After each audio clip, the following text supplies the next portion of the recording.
Para saudara dan saudari yang Tuhan cintai, selamat pagi dan selamat bertemu lagi dalam renungan harian dari Paroki Santo Fransiskus Assisi APO, edisi hari Selasa, tanggal 6 Februari 2024. Hari ini Gereja Semesta merayakan peringatan wajib Santo Paulus Miki dan kawan-kawan, imam dan martir. Mengawali hari yang baru ini, kita hendak mendengar dan merenungkan sabda Tuhan. Marilah sebelum kita mendengar dan merenungkan sabda Tuhan, kita berdoa. Dalam nama Bapa dan Putra dan Roh Kudus. Amin.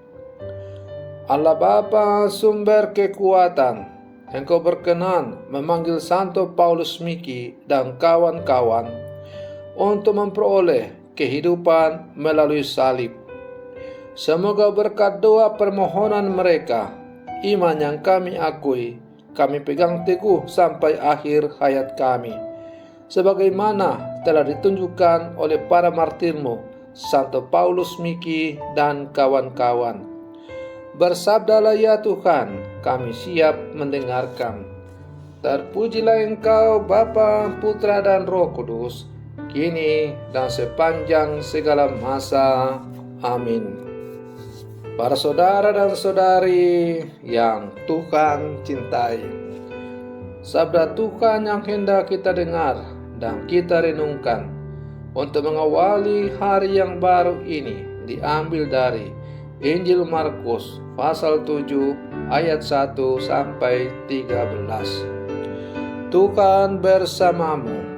Inilah Injil suci menurut Markus. Pada suatu hari, serombongan orang Farisi dan beberapa ahli Taurat dari Yerusalem datang menemui Yesus. Mereka melihat beberapa murid Yesus makan dengan tangan najis, yaitu dengan tangan yang tidak dibasuh. Sebab orang-orang Farisi, seperti orang-orang Yahudi lainnya, tidak makan tanpa membasuh tangan lebih dahulu, karena mereka berpegang pada adat istiadat nenek moyang. Dan kalau pulang dari pasar, mereka juga tidak makan kalau tidak lebih dahulu membersihkan dirinya. Banyak warisan lain lagi yang mereka pegang, umpamanya hal mencuci cawan, kendi, dan berkakas tembaga. Karena itu, orang-orang Farisi dan ahli-ahli Taurat itu bertanya kepada Yesus, "Mengapa murid-muridmu tidak mematuhi adat istiadat nenek moyang kita? Mengapa mereka makan dengan tangan najis?" Jawab Yesus kepada mereka, "Benarlah nubuat Yesaya tentang kamu, hai orang-orang munafik. Sebab ada tertulis, bangsa ini memuliakan aku dengan bibirnya, padahal hatinya jauh daripadaku. Percuma mereka beribadah kepadaku, sebab ajaran yang mereka ajarkan ialah perintah manusia. Perintah Allah kamu abaikan untuk berpegang pada adat istiadat manusia." Yesus berkata kepada mereka, "Sungguh pandai kamu mengesampingkan perintah Allah, supaya kamu dapat memelihara adat istiadatmu sendiri. Karena Musa telah berkata, hormatilah ayah dan ibumu, dan siapa yang mengutuki ayahnya atau ibunya harus mati. Tetapi kamu berkata, kalau seorang berkata kepada bapa atau ibunya, apa yang ada padaku yang dapat digunakan untuk pemeliharaanmu, sudah digunakan untuk kurban, yaitu persembahan kepada Allah, maka kau membiarkan dia untuk tidak lagi berbuat sesuatu pun bagi bapa atau ibunya. Dengan demikian, sabda Allah kamu nyatakan tidak berlaku demi adat istiadat yang kamu ikuti itu. Dan banyak hal lain seperti itu yang kamu lakukan. Demikianlah sabda Tuhan. Para saudara dan saudari yang Tuhan cintai, hari ini Gereja Semesta merayakan peringatan wajib Santo Paulus Miki dan kawan-kawan, para misionaris Yesuit dan Fransiskan yang mati dibunuh di Jepang. Mereka hidup antara tahun 1564 sampai 1597. Mereka adalah para martir di Jepang. Ada sebuah perkataan yang meneguhkan dari Santo Paulus Miki ketika ia sedang menderita penyaliban. Seperti Tuhanku, aku akan mati di kayu salib. Seperti dia, tombak akan menembus jantungku, sehingga darahku dan cintaku dapat mengalir ke atas tanah dan menguduskan bagi namanya. Perkataan ini benar-benar dialaminya bersama rekan-rekannya yang lain. Kemartiran mereka merupakan wujud nyata sikap yang mengutamakan prinsip-prinsip hukum dari penguasa Hideyoshi yang melarang orang Jepang untuk menganut agama Katolik.